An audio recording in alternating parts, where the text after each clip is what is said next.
नमस्कार दोस्तों, स्वागत है आपका स्टडी फॉर सिविल सर्विसेज में। वीडियो को पूरा देखिए। कोई भी आपका फीडबैक है, कोई सजेशन है, तुरंत वीडियो में कमेंट करके जरूर बताइए। अच्छा लगे तो वीडियो लाइक जरूर कर लीजिए और ऐसे वीडियो लगातार फ्री में पाने के लिए चैनल को तुरंत सब्सक्राइब कर लीजिए और बेल आइकन को जरूर टैप कर लीजिए ताकि आगे भी सारे वीडियो आपको मिलते रहे। यूट्यूब में फॉलो करते हैं तो प्लीज ये वाला फ्री टेलीग्राम चैनल जरूर ज्वाइन कर लीजिएगा। सारे नोटिफिकेशन, सारे अपडेट यहीं पे आते हैं, ध्यान रखिएगा। स्टडी फॉर सिविल सर्विसेज का कोई भी पेड ग्रुप अगर आपको ज्वाइन करना है तो सिर्फ 85648805309606089752386445 यही नंबर है हमारे, सिर्फ जहां पे कॉल या व्हाट्सएप कर सकते हैं। इंस्टाग्राम पे हमारा पेज जरूर फॉलो कर लीजिएगा, स्टडी फॉर सिविल .सर्विसेज है। ट्विटर पे हमको जरूर फॉलो कर लीजिएगा, @study for civils है। सारे क्वेश्चन अटेम्प्ट करिए और स्कोर अपना तुरंत कमेंट करके बताइए। दोस्तों नमस्कार, स्टडी फॉर सिविल सर्विसेज में आप सभी का स्वागत है। मैं अंशुमन यहाँ पे आपके लिए लेकर के आया हूँ जूनियर असिस्टेंट एग्जामिनेशन, जो कि पीटी 2021 से इसकी वैकेंसी अनाउंस हुई थी, उसके लिए पेड क्विज जो हमारी है उसकी वीडियो सीरीज। ठीक है, यहाँ पे हम जो हमारी पेड क्विज है उसमें हम पूरे आपका जो सिलेबस है उसको कवर करते हुए मोस्ट एक्सपेक्टेड क्वेश्चंस को कवर करवाते हैं। आप चाहें तो हमारे पेड ग्रुप्स जो है उसमें एडमिशन भी ले सकते हैं। उसके लिए यहाँ पे डिस्क्रिप्शन बॉक्स नीचे खोल करके देखिएगा, उसमें हमारे कॉन्टैक्ट डिटेल्स दे रखे हैं, उस पर कॉन्टैक्ट कीजिए, आपको वहाँ पे पूरी इन्फॉर्मेशन दे दी जाएगी और आप अपनी पूरी तैयारी हमारे साथ जुड़ करके कर सकते हैं। ठीक है, फ्री इनिशिएटिव के तहत यहाँ पे हम पेड क्विज को वीडियो फॉर्मेट में देखेंगे। इसमें हम इसको क्वेश्चन आंसर के फॉर्मेट में देखेंगे, जहाँ पे जिन क्वेश्चन में एक्सप्लेनेशन की जरूरत होगी आपको वो बताया जाएगा, निश्चिंत रहिएगा, है ना। सारे सेक्शंस को ऑलमोस्ट हमने कवर करने का प्रयास किया है और आपके फीडबैक का इंतजार रहेगा। आप कॉमेंट के माध्यम से हमको आपके जो फीडबैक हो उसको बताइएगा। इन्हीं सब बातों के साथ हम यहाँ पे स्टार्ट करते हैं। फर्स्ट क्वेश्चन से देखेंगे। कहा जा रहा है आपसे कि 2011 की जनगणना के अनुसार 2001 से 11 के बीच किस राज्य की दशकीय जनसंख्या वृद्धि दर सबसे अधिक थी। तो आपको पता है कि 10 साल पे एक बार सेंसस होता है। 2021 में होना था लेकिन कोविड वगैरह के कारण हुआ नहीं है अभी तक। ठीक, तो आंकड़े अभी 2011 के ही आपको याद रखने हैं, इससे ही क्वेश्चन पूछे जा रहे हैं लगातार।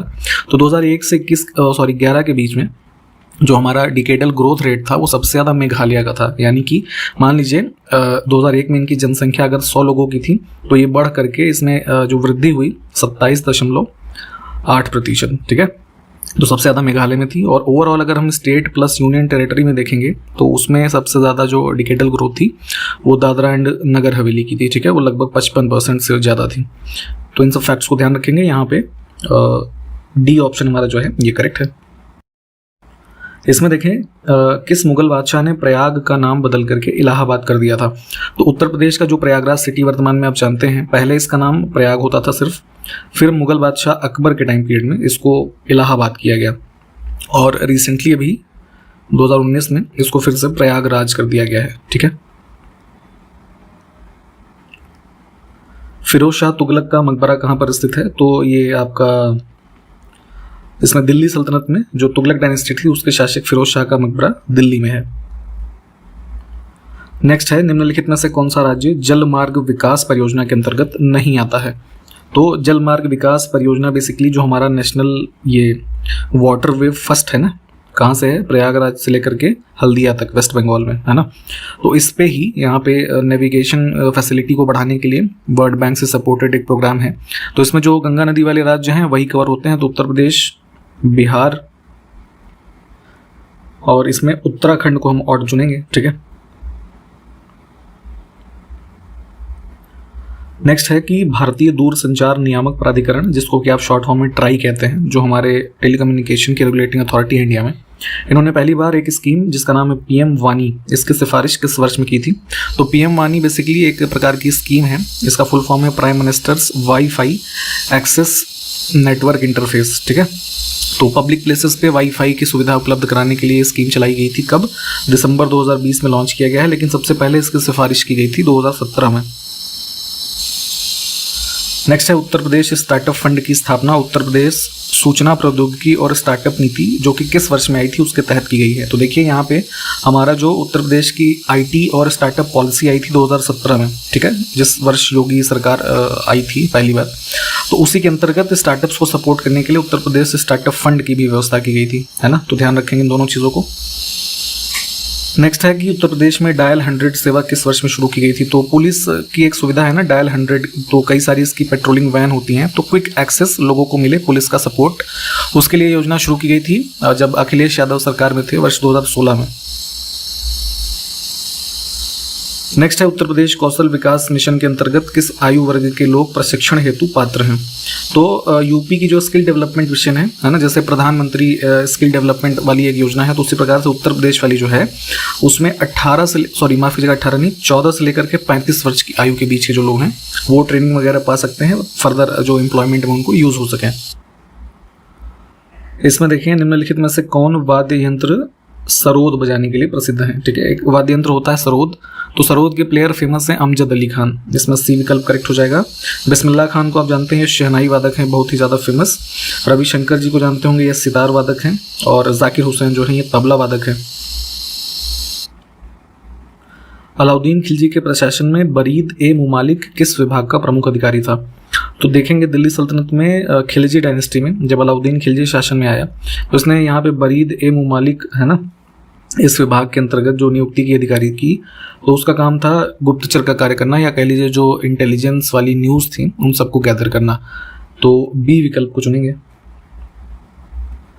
देशों के बीच तीव्र एकीकरण का अंतर संबंध के रूप में किस टर्म को जाना जाता है। तो दो जैसे विश्व के कई देश हैं तो उनके बीच में है ना बहुत ही तेजी से इंटीग्रेशन हो, यानी कि आपस के जो अंतर संबंध हैं वो आगे बढ़े इन टर्म्स ऑफ कह लीजिए ट्रेड है ना, या और कुछ कॉमर्स, तो इसको ही बोलते हैं क्या, ग्लोबलाइजेशन यानी कि वैश्वीकरण।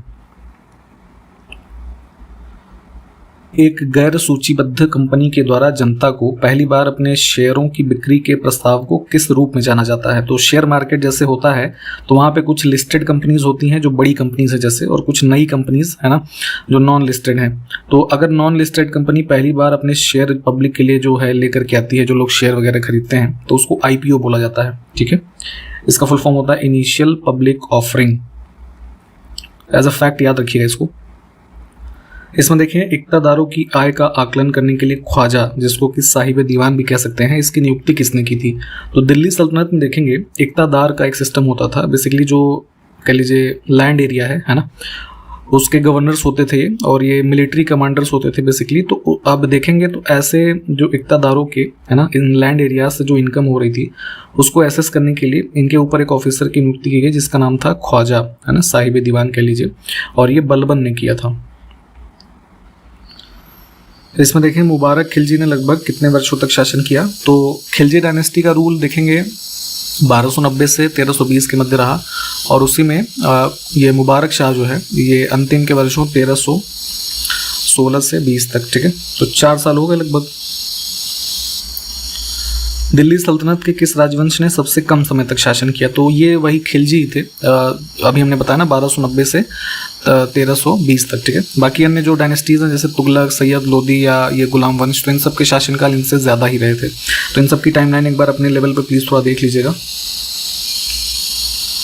ओजोन रिक्तीकरण का वैश्विक पर्यावरणीय मुद्दा किसके उत्सर्जन के कारण है। तो ओजोन लेयर जो हमारी कहाँ पाई जाती है, ये क्वेश्चन भी आपसे पूछा जाता है। ठीक है, तो हमारी जो एनवायरनमेंट ये एटमॉस्फेयर की लेयर है स्ट्रेटोस्फीयर, ठीक है, पहली ट्रोपोस्फीयर होती है, दूसरी स्ट्रेटोस्फीयर। तो स्ट्रेटोस्फीयर में ओजोन लेयर है, तो ओजोन लेयर की जो कह लीजिए हमारी इसमें क्षति हो रही है, इसकी मोटाई कम हो रही है। ठीक है, तो क्या होता है उत्सर्जन हमारा जो पृथ्वी से हो रहा है क्लोरीन युक्त हाइड्रोकार्बन से है ना, जैसे CFC हो गया, HFC हो गया है ना, ये सब जो चीज़ें होती हैं। तो ऑप्शन डी को चुनेंगे।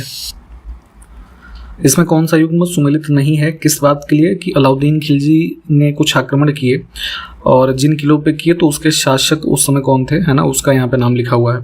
तो जैसे ये पद्मावत वाली अगर आपने मूवी देखी हो तो ये राणा रतन सिंह वाला आप जानते होंगे। ठीक है, तो उसी क्रम में सिवाना का एक किला जो है ये बैटल ऑफ सिवाना बेसिकली हुआ था।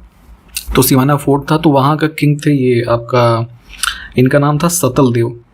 ठीक है, इसमें मालदेव लिखा हुआ है ना। तो जो है इनको हराया था अलाउद्दीन ने, और बाद में यहाँ पे जो सिवाना है इसका नाम चेंज करके इन्होंने जो है खैराबाद कर दिया था। तो ये कुछ बेसिक इन्फॉर्मेशन है, तो ये वाला गलत था, बाकी के ऑप्शन जो है वो ठीक है। नेक्स्ट है सरकारिया आयोग का संबंध इसमें से किस विषय से था। तो भारत सरकार ने एक आयोग गठित किया सरकारिया, जिसका संबंध था केंद्र और राज्यों के बीच जो रिलेशंस हैं उसके बारे में सुझाव देना। दिल्ली सल्तनत के किस शासक ने स्वयं को खलीफा घोषित किया। ठीक है, तो ये कौन था, मुबारक खिलजी। उत्तर प्रदेश दिवस किस तिथि को मनाया जाता है, डेट काफी इंपॉर्टेंट है, 24 जनवरी। भारत के कुल भौगोलिक क्षेत्रफल में उत्तर प्रदेश का हिस्सा जो है कितना है वही पूछा गया इसमें। तो भारत के कुल एरिया में देखेंगे तो लगभग 7.33% है ना, ये डेटा इंपॉर्टेंट है, ध्यान रखेंगे। उत्तर प्रदेश सरकार ने किस ऐतिहासिक स्मारक से जुड़वा मछली का राज्य चिन्ह अंगीकार किया है? तो उत्तर प्रदेश का जो देखते हैं ना राज्य चिन्ह है, तो उसमें ऐसे दो मछलियों वाली एक आकृति धनुष बाण ये जो दिखता है, तो ये कहाँ से लिया गया है? तो ये रूमी दरवाजा से लिया गया है ना। बी ऑप्शन, इसको किसने बनवाया था? 1784 में नवाब आसफुद्दौला ने। कहाँ पर है? लखनऊ में। ठीक है, ये बातें ध्यान रखिएगा। उत्तर प्रदेश का निम्नलिखित में से कौन सा जिला क्षेत्रफल की दृष्टि से सबसे छोटा है? तो गाजियाबाद से अलग करके एक नया जिला बनाया गया था हापुड़, है ना, उसके बगल में, तो काफी छोटा जिला है इन सभी में। उत्तर प्रदेश के निम्नलिखित जनपदों में से कौन सा उत्तराखंड, हरियाणा तथा हिमाचल प्रदेश के साथ सीमा बनाता है? इंपॉर्टेंट है, 3 राज्यों के साथ सीमा बनाता है ये हमारा जिला सहारनपुर। निम्नलिखित में से उत्तर प्रदेश का कौन सा जनपद नेपाल के साथ सीमा साझा नहीं करता है? तो नेपाल के साथ जो हमारे ये जिले साझा करते हैं बाउंड्री, उसमें कुशीनगर नहीं है। ठीक है, कौन कौन से जिले हमारे हैं? पीलीभीत, श्रावस्ती, महाराजगंज, लखीमपुर, बहराइच, सिद्धार्थनगर, है ना, बलरामपुर, ये सारे जिले हैं। उत्तर प्रदेश के राजकीय चिन्ह में क्या नहीं है?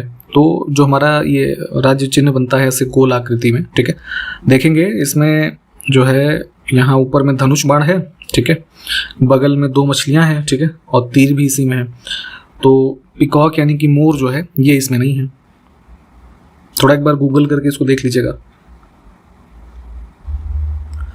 उत्तर प्रदेश का सबसे पूर्वी शहर निम्नलिखित में से कौन सा है? तो ये है आपका बलिया। मैप में इसको देखिएगा, बिहार से जो सीमा इसकी लगती है। सोनभद्र जिले को स्पर्श करती हैं कितने राज्य की सीमाएं? ठीक है, तो उत्तर प्रदेश के देखेंगे सोनभद्र जिला जो है ये 4 राज्यों से लगता है। कौन कौन से? मध्य प्रदेश, छत्तीसगढ़, झारखंड और बिहार। ठीक, मैप में इसको देख लीजिए एक बार। मैप वाले जितने भी क्वेश्चन हम अभी देख रहे हैं इसको प्लीज एक बार मैप में देख लीजिएगा सर्च करके, तो आपको ये ज्यादा लंबे समय तक याद रहेगा। तराइन का प्रथम युद्ध कब लड़ा गया था? तो तराइन में देखेंगे पृथ्वीराज चौहान और ये मोहम्मद गोरी के बीच में पहला युद्ध हुआ 1191 में, ठीक है, जिसमें पृथ्वीराज जीते। दूसरा हुआ था 1192 में, इसको ध्यान रखिएगा। नेक्स्ट है प्रसिद्ध Hirakud captive thermal power plant निम्नलिखित में से किस राज्य में है? तो ये जो है ये ताप विद्युत परियोजनाएं जो होती हैं उसमें से ही एक है हीराकुद, इसमें उड़ीसा में है। आप जरा हमको एक क्वेश्चन का आंसर बताइए, ये जो हीराकुद या ये हीराकुंड आप ये देखते हैं ना जलप्रपात, वो कहाँ पे है? इंग्लिश ईस्ट इंडिया कंपनी ने किस वर्ष में बंगाल की दीवानी प्राप्त की थी? ठीक है, तो रेवेन्यू राइट्स जो होते थे दीवानी, आप उसको जानते हैं, ये प्राप्त हुआ था इनको 1765 में। अच्छा, जरा ये बताएं कि किसने दिया था ये दीवानी राइट्स? किस अधिनियम के परिणाम स्वरूप महारानी विक्टोरिया जो ब्रिटेन की शासक थी 1858 में भारत की मलिका यानी कि एम्प्रेस ऑफ इंडिया, क्वीन कह लीजिए, इसकी उपाधि के साथ भारत में ब्रिटिश क्षेत्रों की संप्रभु बन गई थी? तो हुआ क्या था कि 1857 की क्रांति आपको पता होगा, उसके बाद ही, जो कि असफल रही कई सारे कारणों की वजह से, उसके बाद ही ब्रिटिश गवर्नमेंट ने एक एक्ट पास किया, गवर्नमेंट ऑफ इंडिया एक्ट 1858, जिसके माध्यम से ईस्ट इंडिया कंपनी को, है ना, मतलब ये कह लीजिए ये मतलब सरपास करते हुए ये जो ब्रिटेन की उस समय की क्वीन थी, क्योंकि वहाँ पे कॉन्स्टिट्यूशनल मोनार्की है, आपको ये पता होना चाहिए, तो उस समय के जो हमारे भारत के क्षेत्र है ये ईस्ट इंडिया कंपनी के अंतर्गत थे, उनकी एक तरीके से हेड बन गई ब्रिटेन की क्वीन विक्टोरिया। ठीक, और ये गवर्नमेंट ऑफ इंडिया एक्ट इसका उत्तर हो जाएगा हमारा। ठीक है, इन चीज़ों को देखिए डिटेल में, है ना, थोड़ा पढ़िएगा तो वहाँ से पता चलेगा।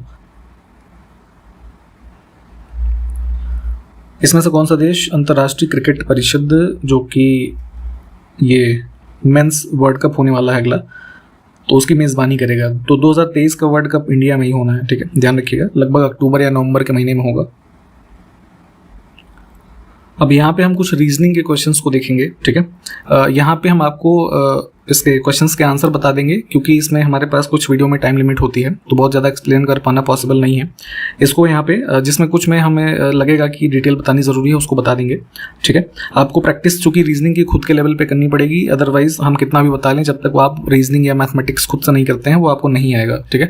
तो इसलिए यहाँ पे इन चीज़ों को प्लीज़ प्रैक्टिस कर लीजिएगा, रिक्वेस्ट है आपसे एग्जामिनेशन के पहले। जैसे यहाँ पे कुछ हमारे पास वर्ड्स हैं कि जैसे लार्जेस्ट को कुछ इस प्रकार से उसके जैसे नंबर्स को आगे पीछे करके हमारा ये टर्म बनाया गया है, क्वालिटी को ये बनाया गया है, तो उसी प्रकार क्विकली को हम क्या बनाएंगे, ठीक है। तो ए से लेके जेड तक है ना, आपका जैसे 1, 2, 3, 26 तक हम देखते हैं, ठीक है। तो पहले आप इन सब इस प्रकार के प्रश्नों के लिए आप ABCD की जो नंबरिंग होती है उसको याद होना आपको ज़रूरी है, ठीक है। नहीं होता है तो जिस दिन एग्जाम होगा वहाँ पे क्वेश्चन पेपर के पीछे ही ABCD ऐसे लिखिएगा, उसके नीचे उसकी नंबरिंग लिख लीजिएगा। तो वहाँ पे अगर नहीं याद होगा तो देख करके आप इन चीज़ों को ईजिली वहाँ पर सॉल्व कर पाएंगे कि 2 वर्डों के बीच में जो है हमारा कितना गैप आ रहा है या किस प्रकार से उनको सेट किया गया है, ठीक है। तो उसी प्रकार से यहाँ पे क्विकली के लिए हमारा जो आंसर होगा D ऑप्शन, ठीक है। आप इन चीज़ों को एक बार सॉल्व करके देख लीजिएगा। अब यहाँ पे एक सीरीज है जैसे कि क्वेश्चन मार्क के पोजीशन पे हमारा कौन सा नंबर आएगा, तो जैसे 3, 12, 30, 57, तो इसमें एक पैटर्न बन रहा है। 3 से 12 के बीच में 9 का गैप है, ठीक है। फिर 12 से 30 के बीच में है ना कितना 18 का गैप है, तो ये डबल हो रहा है, ठीक है। तो मतलब हाँ है ना, फिर इसका 3 गुना करेंगे 27 होगा, तो देखिए 30 और 57 के बीच में 27 का गैप है। तो कुछ इस प्रकार से हम जब आगे बढ़ेंगे तो ये 255 यहाँ पे आ जाएगा। इसमें है कौन सा अक्षर समूह प्रश्न चिन्ह को प्रतिस्थापित करेगा और श्रृंखला को पूरा करेगा, तो यहाँ पे हमारा क्वेश्चन ये है, ठीक है। इनके पोजीशनिंग देखिएगा नंबर की, और इसके हिसाब से यहाँ पे बनेगा FMTK। इस वाली सीरीज में देखिए हमारे पास क्वेश्चन मार्क के बीच में इसमें क्या भरा जाएगा, ठीक है। तो बेसिकली इसमें देखेंगे तो हमारा पैटर्न कुछ ऐसा है कि जो ये पहला नंबर है 64, इसका 5 टाइम्स यहाँ पे ये नंबर है। तो वैसे ही अगर हम 14 को देखेंगे तो 14 × 5 70 आएगा आंसर। अब इस वाले में देखेंगे जैसे 8 है फिर 512 है, तो कुछ इसमें स्क्वायर वाला पैटर्न बनेगा, है ना। 8 का पावर है ना तो 64 आएगा, फिर 64 का स्क्वायर करेंगे वो आएगा नंबर, फिर उसका स्क्वायर करेंगे, तो ऐसे 512 तक पहुंच रहा है। तो उसी प्रकार से क्वेश्चन मार्क वाली पोजीशन पे हम रखेंगे 12, ये 12 के स्क्वायर में आएगा ये नंबर, ठीक है। इसको सॉल्व करके एक बार देखिए। फिर जैसे 18 आ गया तो 18 के लिए 5832 लिखा हुआ है। इस प्रश्न में है कि उस विकल्प का चयन करना है जो दिए गए शब्दों के उस सही क्रम को दर्शाता है जिस क्रम में वे अंग्रेजी शब्दकोश में दिखाई देते हैं। तो इस यहाँ पे देखिए हमारा ये ब्रैकेट में क्वेश्चन है। बेसिकली इनको सॉल्व करने के लिए क्या टेक्निक है, जैसे कोई भी वर्ड है तो जैसे पहला वर्ड ही हम देखें अर्न लिखा हुआ है ना, तो इसमें सारे वर्ड का सारे लेटर का पैटर्न देखना होता है। अब ई से ही चूंकि सारे हैं तो अब दूसरा देखिए ए, तो ए के बाद हमारा वर्ड आता है बी, फिर बी से इसमें कोई लेटर स्टार्ट नहीं हो रहा सेकंड पोजीशन पे, तो सी देखेंगे सी भी नहीं है। फिर क्या आता है डी, तो डी से हमारा एडुकेटर स्टार्ट हो रहा है ना, क्योंकि और उसके बाद वाले लेटर हैं, तो हम इसमें फिर पहला उसके बाद तीसरा ले लेंगे, ठीक है। उसके बाद ऐसे ही आप बाकियों को भी देखिएगा, तो इसमें हमारा जो आंसर बनेगा वो बन जाएगा, इसमें देखते हैं सी वाला ऑप्शन, ठीक है। इसके हिसाब से इसको देख लीजिए एक बार सॉल्व करके। अब इसमें देखिए उस विकल्प का चयन करना है जो तीसरे शब्द से उसी प्रकार संबंधित है जिस प्रकार दूसरा शब्द पहले से संबंधित है। तो दीमक है ना, टर्माइट आप जानते होंगे, जैसे लकड़ियों वगैरह में दीमक लग जाती है, तो बेसिकली दीमकों के निवास स्थान है ना को कॉलोनी शब्द जो है कहते हैं, यूज किया जाता है, ठीक। तो अब हमारे पास अगला वर्ड है म्यूजिशियन। तो म्यूजिशियन के लिए अगर हम ऑप्शंस को देखते हैं तो म्यूजिशियन कहाँ होते हैं, बैंड में होते हैं, बैंड बाजा जो बजाते हैं, तो इसको हम एसोसिएट कर सकते हैं इससे। वर्ड हमारा है गोल्डन को ये लिखा गया है, इनकम को ये कुछ लिखा गया है, तो मेथड को कैसे लिखेंगे, डी ऑप्शन करेक्ट होगा। इसके हिसाब से यहाँ पोजीशनिंग एक बार लेटर्स करके देख लीजिएगा। यहाँ पे देखिए 3 स्टेटमेंट हमारे पास हैं और उसके 3 निष्कर्ष हैं, ठीक है। इन कथनों को सत्य मानते हुए भले ही वे सामान्य रूप से ज्ञात तथ्यों से भिन्न हो, निर्धारित करें कि कौन सा निष्कर्ष कथनों का तार्किक रूप से अनुसरण करता है। ऐसे क्वेश्चंस को सिलोगिज्म कहा जाता है। इसमें आपको जो स्टेटमेंट दिए होते हैं उसको सही मानना है, बेशक ही वो आम बोलचाल की भाषा में या जो अवेलेबल चीज़ें हैं उससे भिन्न हो, है ना, उससे आपको कन्फ्यूज नहीं होना है। और उसी स्टेटमेंट के आधार पर जो कथन हो, वो कंक्लूजन यानी कि निष्कर्ष होंगे, उसको सही या गलत को चुनना है। तो देखते हैं यहाँ पे क्या चीज़ें हैं। 3 स्टेटमेंट है, सम चेयर्स आर टेबल, तो देखते हैं। अब इसमें देखिए कुछ ऐसे इसको सॉल्व करेंगे। कुछ कुर्सियां मेज हैं, तो मान लीजिए ये हमारा गोला जो है वो चेयर का है, अब इसका कुछ हिस्सा जो है वो टेबल हो गया, ठीक। अब है कि ऑल चेयर्स आर स्टेयर्स, तो ये हमारा गोला चेयर का भी था, तो इसी को ही हम मान लेंगे टेबल भी, ठीक है, सॉरी स्टेयर्स, ठीक है, सीढ़ियाँ बोला गया है ना। फिर है कि सभी मेज छत हैं। तो अब यहाँ पे इस वाले गोले में ये टेबल का था, तो इसी को हम मान लेते हैं रूफ यानी कि छत। अब हम कंक्लूजन की बात करेंगे। तो कहा गया है कि कुछ छत सीढ़ियाँ हैं, तो यानी कि रूफ और यहाँ पे स्टेयर्स, ठीक है। तो कुछ छत सीढ़ियाँ हैं, तो जाहिर सी बात है ये देखिए कुछ हिस्सा आ रहा है ना रूफ का और छत का, तो ये वाला पहला कंक्लूजन हमारा ठीक मान लिया हमने इसको, ठीक है। दूसरा है कुछ छत कुर्सियाँ हैं, तो कुछ छत यानी कि रूफ कुर्सियाँ हैं, तो ये वाला भी ठीक है ना, रूफ और यहाँ पे चेयर, तो ये थोड़ा सा हिस्सा इसका भी है, तो ये वाला हमारा भी ठीक हो गया। तीसरा कहा गया कि सभी मेज सीढ़ियाँ हैं, यानी कि टेबल और सीढ़ियाँ यानी कि स्टेयर्स, तो ये दोनों गोले थोड़े भाग को ही तो ये इंटरसेक्ट कर रहे हैं ना, पूरा थोड़े ना है, तो ये बात हमारी गलत हो जाएगी। तो सिर्फ पहला और दूसरा कंक्लूजन हमारा जो है वो ठीक है। तो यहाँ पे देखिए इन रीजनिंग के क्वेश्चंस की जितनी ज़्यादा प्रैक्टिस करेंगे उतनी ज़्यादा चीज़ें आपकी वहाँ पे सही होंगी, तो प्लीज़ इसकी प्रैक्टिस पे ध्यान दीजिए। अब यहाँ पे कुछ हिंदी के क्वेश्चंस को देखेंगे। निम्नलिखित शब्दों में से यौगिक शब्द की पहचान कीजिए। तो यौगिक शब्द बेसिकली ऐसे समझिए कि दो सार्थक शब्द ऐसे हैं जिनके मेल करने से कोई अन्य शब्द बनता है ना, उसको यौगिक हम कहते हैं। तो यहाँ पे परम और औषधि है ना, परम औषधि जो वर्ड लिखा हुआ है ये हमारा यौगिक में आ जाएगा। इसमें देखें सही वाक्य की पहचान करना है, तो वर्तनी एक तरीके से शुद्धि देखनी है। तो मुझे बहुत आनंद आती है, तो ये तो वैसे ही गलत है। मुझे बहुत आनंद आता है ये शुद्ध वर्ड होगा, ठीक है, इसको चुनेंगे। बाकी के अन्य जो विकल्प हैं ये गलत तरीके से लिखे हुए हैं। नेक्स्ट है हमेशा एक जैसा रहना अर्थ के लिए सही लोकोक्ति क्या होगी। तो लोकोक्तियों से भी संबंधित चीज़ें पूछी जाती हैं, उसी में से एक है सावन हरे न भादो सूखे, यानी कि ना जैसे अभी सावन का मौसम चल रहा है, ठीक है, तो ना सावन चूंकि बारिश होती है तो यहाँ पे चीज़ें आप देखेंगे आसपास हरी होती हैं। फिर भादो के महीने में देखेंगे तो क्या होगा कि कुछ चीज़ें सूखने लगती हैं, है ना। तो कोई ऐसी वस्तु की सावन में भी वो वैसी रहे, भादो में भी वैसी रहे, ठीक है। ये हिंदी महीनों के नाम होते हैं सावन और भादो, भाद्रपद जो होता है आप जानते होंगे। तो इसलिए यहाँ पे डी विकल्प जो है इसको हम चुनेंगे। नेक्स्ट है परिवर्तन तथा परिवार, दो शब्द लिखे हैं, इसमें उपसर्ग बताना है। तो उपसर्ग ऐसे शब्दांश होते हैं जो किसी शब्द के पहले है ना जुड़ करके उसका अर्थ बदल देंगे या उसमें एक तरीके से उस शब्द के अर्थ में विशेषता ला देंगे, ठीक है। तो जैसे अब यहाँ पे परिवार तथा ये परिवर्तन में हमारा परि उपसर्ग जुड़ा है, इससे संबंधित जैसे और शब्द परिक्रमा है ना, परिणाम, परिधि, ऐसे कई सारे शब्द हैं, तो ध्यान रखेंगे। इसमें देखना है चार विकल्पों में से उस विकल्प का चयन जो सही संधि विच्छेद वाला विकल्प है। तो शब्द हमारा है सूक्ति, है ना। तो सूक्ति बना है किससे, सु धन उक्ति से, ऑप्शन ए। और यहाँ पे अगर ये पूछा जाए कि इसमें कौन सी ये संधि है, तो दीर्घ स्वर संधि है इसमें, ठीक है, जिसमें उ प्लस उ के उससे है ना ये कुछ कॉन्सेप्ट होता है। तो डिटेल में प्लीज़ थोड़ा यहाँ पे जो भी क्वेश्चंस हम देख रहे हैं ना, तो इससे संबंधित जो आपके चैप्टर्स हैं उसको आप प्लीज़ डिटेल में पढ़िएगा।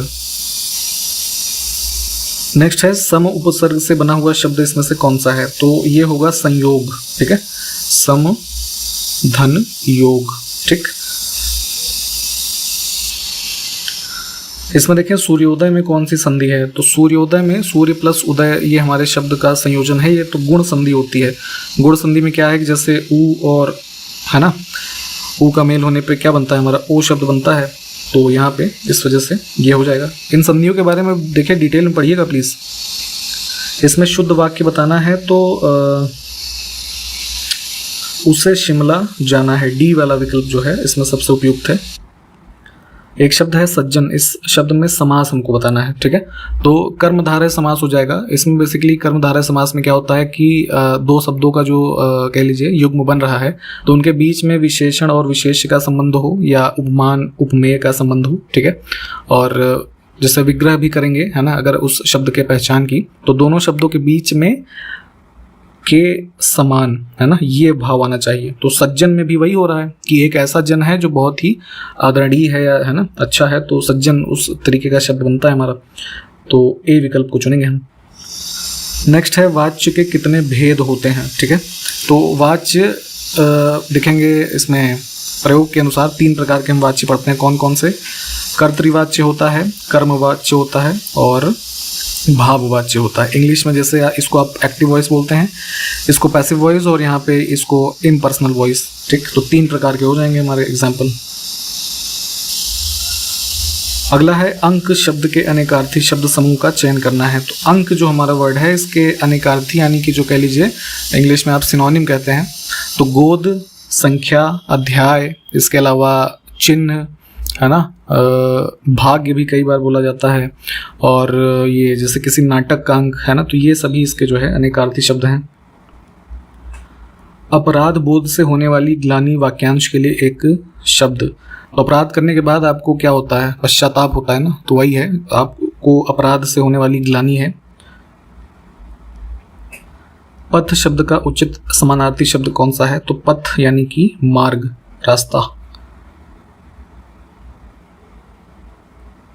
इनमें से किस चिन्ह का अर्थ है आधा रुकना, है ना? तो ये हो जाएगा बी वाला ऑप्शन। ठीक है, अर्धविराम कह लीजिए। नीचे दिए गए शब्द का सही बहुवचन रूप वाला विकल्प पहचानिए। तो हमारा शब्द है नेता, तो नेता का बहुवचन ये कौन सा होगा, है ना? तो जैसे कई सारे नेता होते हैं, तो आप उस रेफरेंस में सेंटेंस बनाते हैं ना कि उन नेताओं ने ये बात कही या ऐसा कुछ कार्य किया। ठीक, नीचे दिए गए शब्द का सही बहुवचन रूप वाला विकल्प पहचानना है। तो ऋतु हमारा शब्द है ना, सीजन जो होते हैं, तो ऋतुएं, ऑप्शन ए जो है यह इसका बहुवचन होगा। एक स्टेटमेंट या सेंटेंस कह लीजिए है, तो विशेषण की किस अवस्था में है ये बताना है। यहाँ पे अवस्था है, थोड़ा इसको अवस्था समझिएगा। ठीक है, करेक्शन कर लेंगे। ठीक है, तो कोई बात नहीं। स्टेटमेंट देखते हैं, यह करेला कड़वा है, तो ये बेसिकली विशेषण की मूलावस्था हो जाएगा। मूलावस्था की कंडीशन में क्या होता है कि जिसमें किसी हमारी संज्ञा या सर्वनाम की सामान्य स्थिति का पता चलता है। ठीक है, तो उसी प्रकार का ये हमारा स्टेटमेंट है। विकल्प हम बी को चुनेंगे। नेक्स्ट है पैन कार्ड का फुल फॉर्म क्या होता है। जो आप लोग पैन कार्ड बनवाते हैं तो एक नंबर आपको ग्रांट होता है। ठीक है, तो पैन का फुल फॉर्म होता है परमानेंट अकाउंट नंबर, जो इनकम टैक्स के पर्पजेस है ना, इन सबसे संबंधित है। यहाँ पे हमारे पास कंप्यूटर के कुछ डिवाइसेस हैं, तो इनपुट डिवाइस यानी कि किसी भी कंप्यूटर सिस्टम में इनपुट देने के लिए, है ना, कोई डेटा एंटर करने के लिए आप क्या यूज़ करेंगे, उसको इनपुट डिवाइस के रूप में आप जानते हैं। तो स्कैनर से आप किसी भी चीज़ को स्कैन करते हैं तो उसका इनपुट ले लेते हैं। प्रिंटर, स्पीकर, मॉनिटर से तो हम आउटपुट देते हैं। यूपीआई आपने ट्रांजैक्शन किया होगा, भीम यूपीआई। ठीक है, तो उसका फुल फॉर्म क्या होता है? तो ये जो सिस्टम है, इसको भारत सरकार ने जो है डिमोनेटाइजेशन जब 2016 में किया गया तो उसी समय इसको लॉन्च किया गया था। ठीक, और ये यूपीआई का जो एग्जैक्ट हमारा फुल फॉर्म होता है यूनिफाइड पेमेंट इंटरफेस। ठीक, तो ध्यान रखेंगे, विकल्प हमारा ए जो है ये करेक्ट हो जाएगा। कंप्यूटर के संदर्भ में हमारा एक और वर्ड है बायोस, इसका फुल फॉर्म बताना है। तो बायोस बेसिकली हमारा जो बेसिक इनपुट आउटपुट सिस्टम है ना, इसको रेफर करते हैं। सी विकल्प।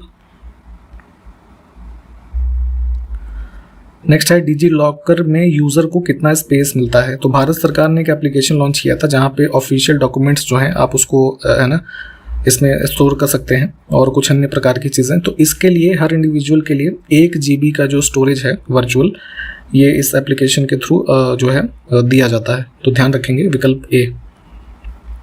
स्लाइड शो को कैसे स्टॉप कर सकते हैं। तो MS पावर पॉइंट में आप जो स्लाइड्स बनाते हैं तो उसको जैसे कई बार हम प्रेजेंटेशन वगैरह दे रहे होते हैं ना, तो वो स्लाइड शो हमारा चल रहा होता है एक के बाद एक स्लाइड, तो कीबोर्ड से अगर एस्केप बटन दबाएंगे है ना तो वो रुक जाता है।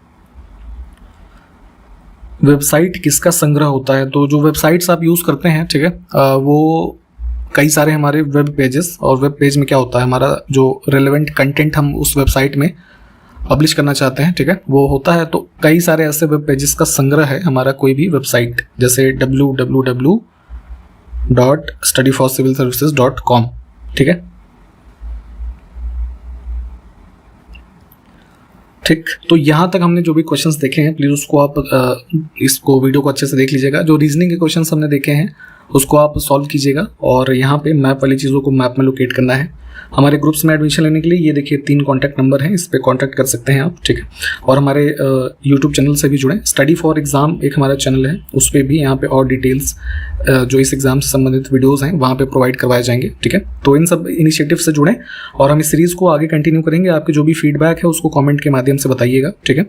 तो मिलते हैं इन सब बातों के साथ अगले वीडियो में, तब तक के लिए नमस्कार, जय हिंद।